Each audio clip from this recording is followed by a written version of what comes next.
Hej, vi vil lave en præsentation over artiklen Fuck politiet, gaderne er vores, og vi vil komme ind på, hvordan den tilhører genre New Journalism, og modsat, hvordan den tilhører den objektive fortælling. Til sidst vil vi lave en sproglig analyse af teksten. Artiklen er bygget op modsat nyhedstrekanten. Det vil altså sige, at vi ikke starter med konklusionen i rubrikken, ligesom vi gør i den objektive fortælling, men derimod tager noget, der er mindre væsentligt.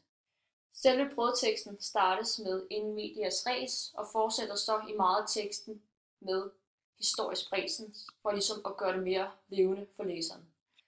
Man ser det litterære subjektivitet i teksten ved, at journalisten benytter ord som jeg og man, ligesom man vil gøre i normalt talesprog. På den måde vækker han identifikationsevnen hos læseren. En anden fiktionskode, der bliver brugt i artiklen, er ethos. Journalisten benytter sig af kilder og citater, og ved han selv er til stede ved begivenheden, skaber det troværdighed. Jeg har et citat herfra. Men selvom her ikke er noget af det mindste vores bygninger, vores gader og vores rotter, siger 18-årige Forrest. Der bliver brugt gentagelser i artiklen.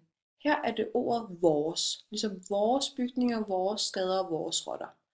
Det bruges til at understrege, at det er dem, der ejer det. Det er vigtigt at forstå, at det er deres, og ligesom ikke andres. Artiklen indeholder mange beskrivende sætninger.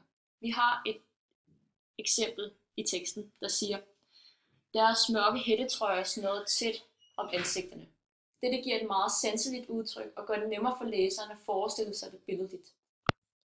Ja, artiklen slutter af med at sige, fredag sker der noget, siger 17-årig Matt. Det er en åben slutning, fordi vi ved ikke, hvad der kommer til at ske. Dette ses også i fiktionens tekster.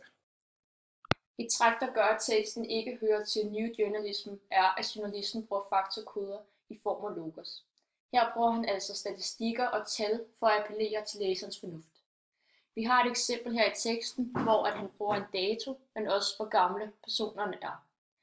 Med alt det her formår journalisten at virke meget mere objektivt. Ved brug af logos bliver det også meget mere informerende, og vi får meget mere viden, frem for at vi i den litterære verden bliver mere underholdt, og journalisten ønsker at skabe følelser hos læseren. Derudover står der også, hvem der siger citatet i teksten. Altså efter citatet, der står der personen, der har udtalt det. Det gør, at det vækker troværdighed hos os som læser. Det første, vi vil fortælle om i vores sproglige analyse, er rubrikken. Rubrikken Fuck politiet, gaderne er vores, er bygget op omkring et citat, der er nævnt i teksten. Rubrikken skaber også en del opmærksomhed, da vi ikke ud fra rubrikken ved, hvad teksten handler om. Dermed formår den altså at gøre os meget nysgerrige omkring handlingen. I fleste tilfælde bruger journalisten meget sanselige og billedlige sætninger, i stedet for at bygge hans sætninger på viden og tal. Eksempel har vi et citat her. På 4. sal i en af forstædernes grå, afskattede betonblokke bor familien Traore i en lille lejlighed, hvor skumgummet stikker ud af de slidte madrasser. Altså man føler ligesom man er til stede, fordi at journalisten han bruger de her billedlige sætninger, og det gør det meget nemmere at identificere sig med teksten. For at analysere en artikel er det godt at kigge på nyhedskriterierne. Det første nyhedskriterie er, at en nyhed skal være aktuel. Jo tættere på begivenheden nyheden er, desto bedre. Artiklen er aktuel, da journalisten fortæller om en begivenhed, som han er til stede i. Men under artiklen bliver det som fortalt, hvad der skete for et år siden. Artiklen blev skrevet i 2008, og på det tidspunkt var artiklen aktuel, da begivenheden skete på det tidspunkt. Men for os, der lever i 2015, er nyheden ikke aktuel mere. Det næste nyhedskriterie er, at nyheden skal være væsentlig. For at en artikel kan være væsentlig, er det vigtigt, at den opfylder nærhedsprincippet.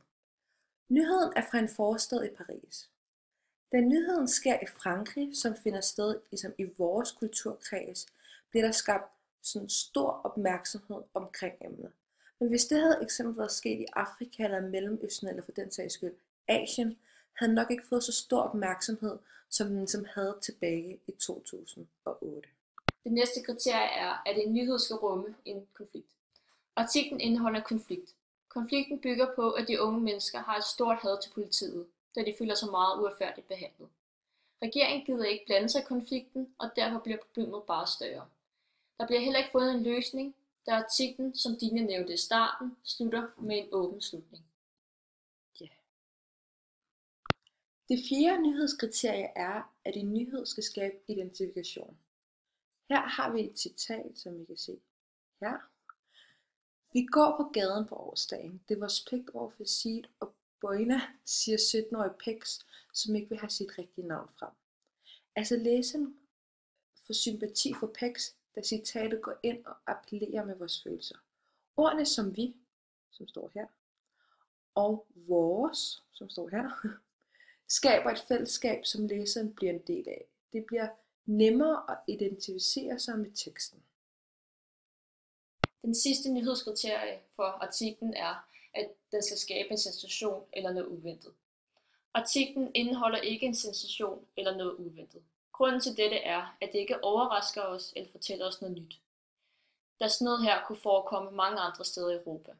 Kort sagt er det for os her i Danmark ikke en sensation, da det ikke sker i Danmark.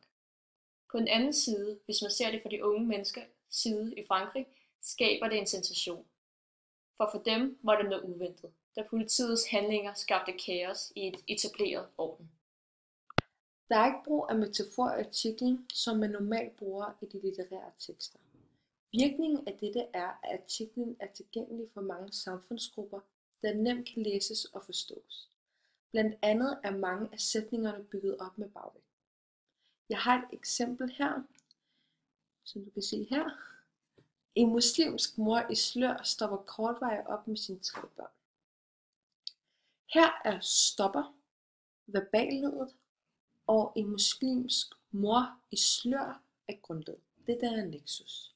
Som jeg sagde lige før, den er et bagvægt og gør det nemmere for læseren at forstå teksten. Som Dina lige har sagt, er sproget meget nemt at forstå. Det er fordi, at journalisten ikke benytter sig af mange fremmede ord. Han bruger i høj grad også talesprog.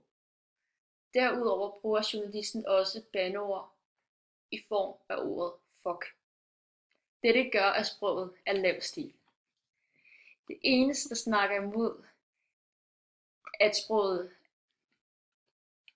er lav stil, er, at journalisten ofte anvender meget lange sætninger. Men da de andre kriterier er opfyldt, vil det stadig sige, at sproget er lav stil. Ja, og det er en præsentation af Sara Trane 2K og Dina Mofidi 2K fra Birkerød Gymnasium. Tak fordi du gad at lytte med.